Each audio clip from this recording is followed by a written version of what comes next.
Welcome to a Maximo Visual inspection demonstration, where we will inspect the inside of a gaming controller to make sure that it has all of the components it needs. For this demonstration, we will use MVI Mobile on an iPhone to conduct the inspection. So first, many images of the controller with different parts missing are taken on MVI Mobile and are sent to the server. Here, these images are labeled by the user. The AI then looks over these images to learn to be able to label them itself in the future.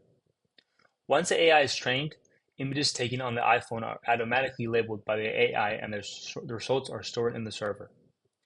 We have already trained a model that can analyze the controller, so we're not going to walk you through that. But instead, we will perform the inspection and see the results.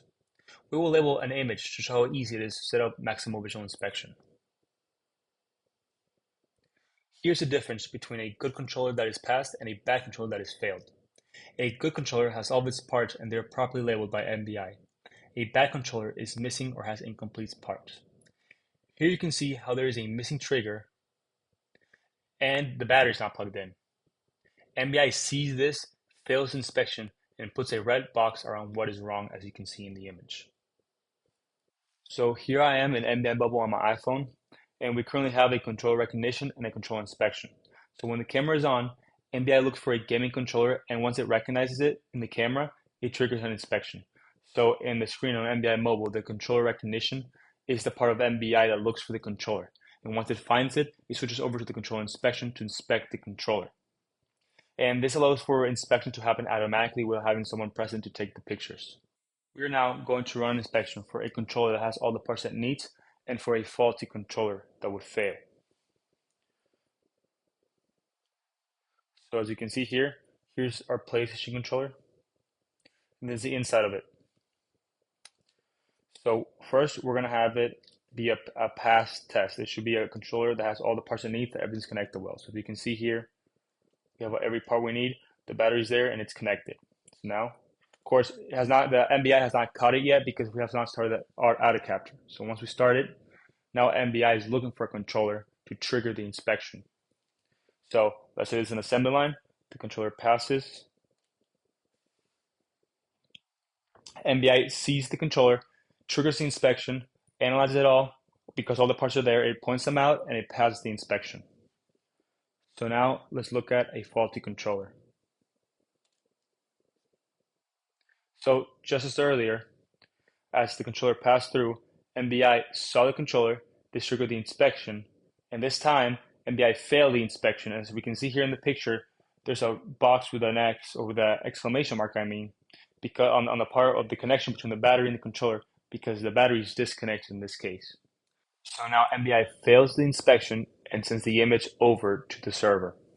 So here I am on the server and we have multiple data sets. So here I have this results data set, and here we can find both images that we took on MVI Mobile on the server. So we select them. Here's the image that MVI passed. So you can see everything is labeled and everything's labeled well with a connected battery. Now if we go to the other one, this one failed, and you can read here disconnected battery. And here you can see that the connection is separate from the connector itself, meaning that it's correct, it's disconnected. So this just shows how easy the connectivity between MVI Mobile and the server is, so that someone can see the results without having to go in person on the floor looking at the iPhone, which should be performing inspections. Instead, they can be in their office, on the server, on their laptop or whatever, and see the results. Now, the last thing I will go over is how to label an image. In order for MVI to know what it's looking for and what it is passing and what is failing, one has to take images and label them oneself. MVI then analyzes these images that one labeled so that it can learn to do it itself in the future. So as you can see on the screen, we have an image of a PlayStation controller, the inside of it, taken in MVI, but this time it was not analyzed, because now we're assuming that MVI does not know how to analyze it and we got to teach it how to do it. And it's very simple to label an image. You will create these different labels and they all pertain to something. So for example, we got a battery. All we got to do is select the battery for the tag that is battery. So here we have it. So now when MVI sees what is inside of this box, it knows that it should be a battery. Now let's see for left motion control. This is left motion control right here, so we're going to select it. so that MVI knows what a left motion control should look like. And it's the same progress for every other part.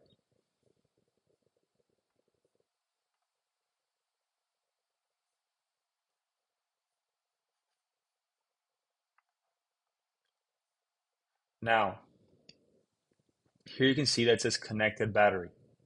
We should not select that because in this image, the battery is actually disconnected.